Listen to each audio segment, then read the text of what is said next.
పశ్చిమ గోదావరి జిల్లా నర్సాపురం వశిష్ఠ గోదావరి తీరాన కార్తీక శోభ నెలకొంది. 4వ సోమవారం కావడంతో భక్తులు పెద్ద సంఖ్యలో గోదావరిలో పుణ్యస్నానాలు చేశారు. తెల్లవారుజామున నుంచి ప్రసిద్ధిగాంచిన వలందర్ రేవులో స్నానమాచరించి గోదావరిలో కార్తీక దీపాలు విడిచిపెట్టారు. పట్టణంలోని ప్రసిద్ధిగాంచిన అమరేశ్వర, కపిల మల్లేశ్వర, లక్ష్మీనేశ్వర స్వామి ఆలయాలు భక్తులతో కిటకిటలాడుతున్నాయి.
शिवाय गुरवे नमः।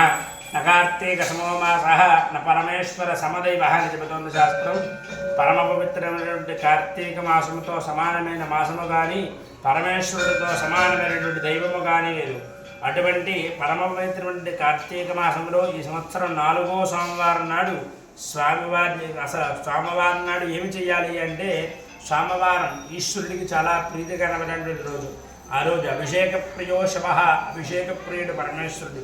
అటువంటి పరమేశ్వరుడికి అందరూ కూడా శివ అంటూ కాస్త చెంబుడు నీళ్లు పోసినా సరే స్వామివారి బోలాశంకరుడిగా అమితమైన ఆనందం పొంది అనేక వరాలను కలగజేస్తాడు.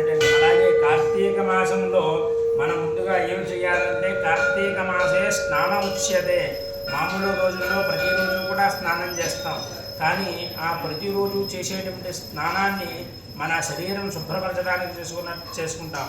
కానీ కార్తీక మాసంలో చేసేటువంటి స్నానం పుణ్యం ఫలం లభ్యతే, మంచి పుణ్యమైన ఫలితాన్ని ఇస్తుంది. అటువంటి పరమ పవిత్రమైన కార్తీక మాసంలో, అలాగే కార్తీక మాసం అనగానే దీపం యొక్క ప్రాముఖ్యత. దీపం జ్యోతి పరబ్రహ్మ స్వరూపం. మనకు ఉన్నటువంటి అజ్ఞానాన్నంతా కూడా జ్ఞానం వైపు నడిపించాలంటే ఆ యొక్క దీపజ్యోతి, మనం దీపం పెట్టుకోవడం వల్ల ఆ దీపం వెలుగు కాంతి మన జీవితాల్లో వెలుగులను నింపి మనకున్న అజ్ఞానాన్నంతా కూడా తీసేసి జ్ఞానం అనేటువంటి మార్గం వైపు నడిపిస్తుంది. అటువంటి పరమ పవిత్రమైన కార్తీక మాసంలో అనేక బ్రాహ్మణునికి దానాలు, సాలగ్రామ దానాలు, దీపదానాలు చేసుకోవడం వల్ల ఆ యొక్క జీవుడికి ముక్తి కలగజేస్తుందని శాస్త్రం చెబుతోంది. అటువంటి పరమ పవిత్రమైనటువంటి కార్తీక మాసంలో 4వ సోమవారం నాడు ప్రతి ఒక్కరు కూడా ఆ పరమేశ్వరుని అర్చించి శుభ ఫలితాలు పొందగలుగుతారు. హరి ఓం.